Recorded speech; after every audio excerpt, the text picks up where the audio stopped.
Oh, I have far too many boots.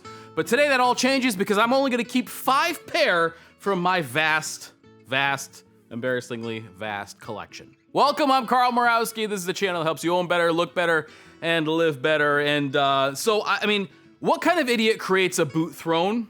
This guy right here. This isn't even all of them. That's the crazy thing. I have accumulated so many boots. I mean, it's gonna happen, right? When you do videos like this, reviewing stuff, you're going to accumulate stuff. And the problem is that I don't really have a chance to enjoy boots the way that I used to.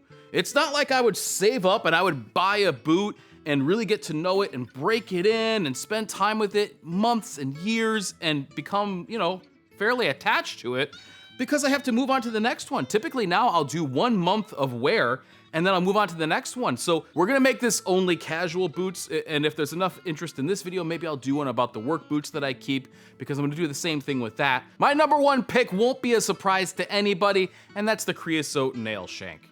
This is the boot that I think people probably associate with me because I was one of the very early adopters. I found this guy on Instagram, I saw this boot and I said, oh my God, I've never seen anything quite like that before. It really captured my imagination enough that I saved up the money, made the purchase, and haven't looked back one bit.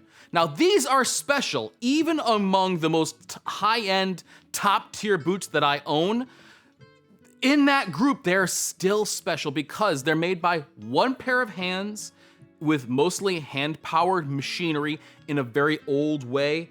They are hand-lasted, they're hand-sewn, everything about them is done that way to your feet. So you send them in measurements and then they're actually made that way. And what I love about these boots in particular is that it's a great example of intellectual property. This is really almost like you're wearing some art. And I know a lot of people feel the same way that I do about these. They go, oh my God, I'll sell a kidney. What do I have to do to get a pair of them?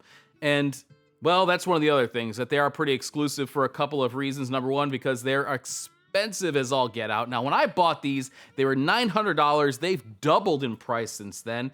The wait time when I first bought them was a couple months. Now, we're talking a couple years. And on top of that, Gabbard, the maker, will only work with people who he wants to work with. At this point, he could be discerning and he could say, you know what? I don't think we see eye to eye. I think you might be better off with Brian the Bootmaker or one of those other guys. You and I, we're not quite on the same page. And he turns people away.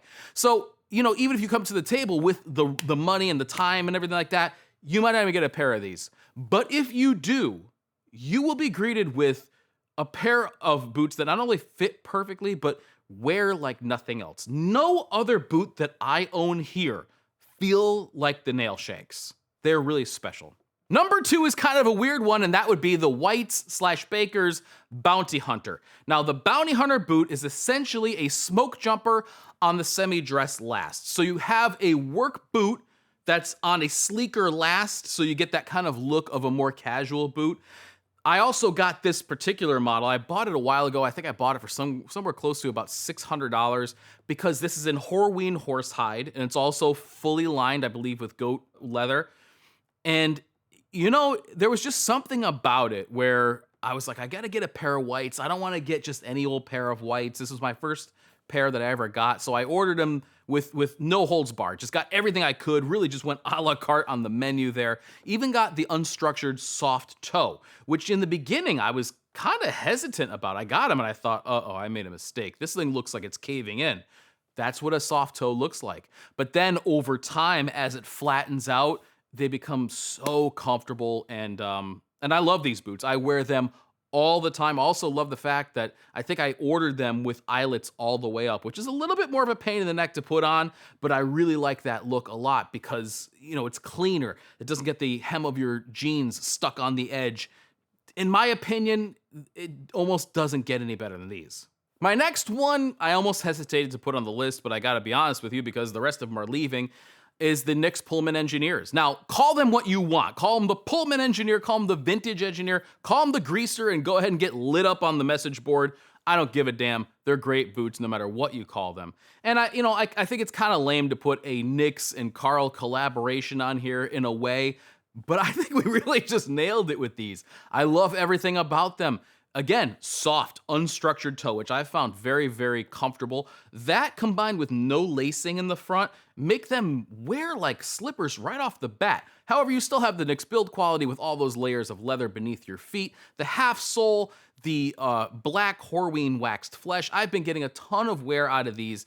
They're just fantastic. I really can't say enough about them. And if you were lucky enough to score a pair of these, then, you know, you got yourself a really killer pair of boots coming your way. Number 4, I'm probably gonna get some hate for this, but just hear me out, and that would be the Grant Stone Diesel boot. Whoa, whoa, whoa, whoa, whoa, calm down, calm down. Listen, this is why, and I'm gonna explain to you why with an anecdote. A while back, I was officiating a wedding, and the family and I decided that we were gonna go to this place. That the wedding was actually taking place on a beach. We were gonna go a few days earlier and enjoy this really cool beach town, so I needed a pair of boots. I didn't wanna pack too much. I needed a boot that would be able to walk around town all day, be able to look dressed up with a suit on the beach, so it has to be able to handle the sand, and also, God forbid, be comfortable. Of all my boots, some were a little bit too, bulky. Some definitely weren't dressy enough. Some were too dressy. These fit the bill. And in their natural Chrome Excel version, I just think that they're the boot that is like the Swiss Army knife of all boots. Among this group here, they might not stand out to you because they're that, kind of classic tan look, but they just do everything right. And I think that actually, I'm being a little unfair here because truly any great service boot could probably fill in here. So a pair of Vibergs maybe. The White's MP was a little bit bulbous in the toe, but I really think that this just, I like Grant Stone. They're a lot of bang for the buck, and they're sticking around. Number 5, last but not least, although these are probably the boots that I wear the least, but I just can't stand to get rid of them, is the Allen Edmonds Odenwald. These boots are discontinued. They've been discontinued for a long time, but when I bought them, they were a boot that I really searched around a long time, and it was between these and the Iron Rangers, believe it or not. I went to the Red Wing store, tried them on, and the Iron Rangers didn't do it for me the way the Odenwald did. And I don't know if it was the color, if it was the sole, or some combination of the two, but I ended up just loving these things to death. Matter of fact, almost to death, because I had to get them resoled. So I almost wore these things right through the original leather sole. We put a green Day-Night sole on there, and it was actually resold when I went to visit Allen Edmonds.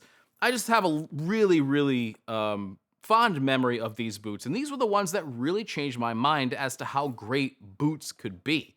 Up to that point, I had worn some Wolverines, some Red Wings, some, Doc Martens, some Timberland Pros, but nothing of this level. And this was what kind of ignited the spark, which resulted in all you see here. So that's it. You're probably wondering, what are you going to do with the rest of your collection? Well, first thing I'm going to do is a lot of these are going to go to friends and family. People who are the same size shoe as me are going to be getting some pretty killer boots. And I just would rather give them to people who I know. After that, they'll be offered to members of my Patreon. After that, I'll probably put them up on the Discord, and anything that doesn't sell there, I'll probably just put up on eBay or Grailed just to get rid of them. I need to clean house. Now, you might not agree with my choice. I mean, I have some boots here that are inarguably gorgeous, like these John Lofgrens right here. These are absolutely Grail-worthy, beautiful boots. But I really don't care if you don't agree with me, because they're my boots and I'm keeping what I want. So I would love to know your thoughts in the comment section, that's for sure. We're actually gonna do something a little bit different now. Now, we're in the beginning of the 4th quarter. We're gonna be coming up on holiday season pretty soon. Last year, I did a big giveaway, which was really great for one person and not so great for a whole bunch of other people. It actually, to be honest with you, that whole giveaway was more of a pain in the ass than it was worth. So I figured this year I'm gonna do a bunch of smaller giveaways from now until Christmas. I'm gonna, maybe not the end of every video, but I'm gonna give away $100. Okay, so $100, put it towards the boot of your choice, put it towards some gifts, donate it to a charity, light it on fire, I don't care what you do with it. $100 via Tremendous. Tremendous is like an online platform that I can put money into and then give it to you, and you can extract it in a number of ways. You can get gift cards, you can do like a PayPal, cash out, you can donate it to a charity on there. And the way we're gonna do it is actually, my buddy Jeremy Sears told me about this and how he was doing it in his videos. So what we're gonna do is we're gonna use a key phrase. You can put that key phrase in the comment section, subscribe to the channel, and then next video we'll do a random comment picker. The winner will be chosen. You will be reached out to by me, okay? By this channel. Don't look for anything else, because there's a lot of scammers out there asking you to get in touch with them on WhatsApp and all kinds of different stuff. No, it'll come from me, this channel, Carl Murawski. So make sure you don't get scammed. We will then work out the details via email. So let's go ahead for the inaugural giveaway. Let's start off with the phrase, loafers suck, okay? You don't have to agree with me, but that's the phrase. And if you want $100, you better put it in the comment section.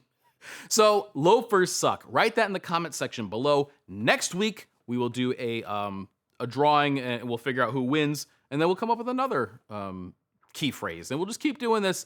And I hope that what it does is that some of this money gets into the hands of people who are really feeling the squeeze from the economy right now.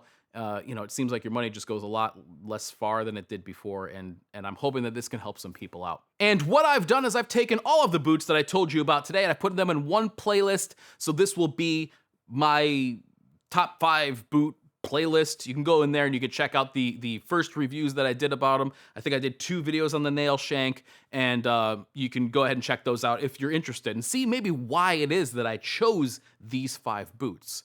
Thank you so much for watching. I really do appreciate it, and I'll catch you next time.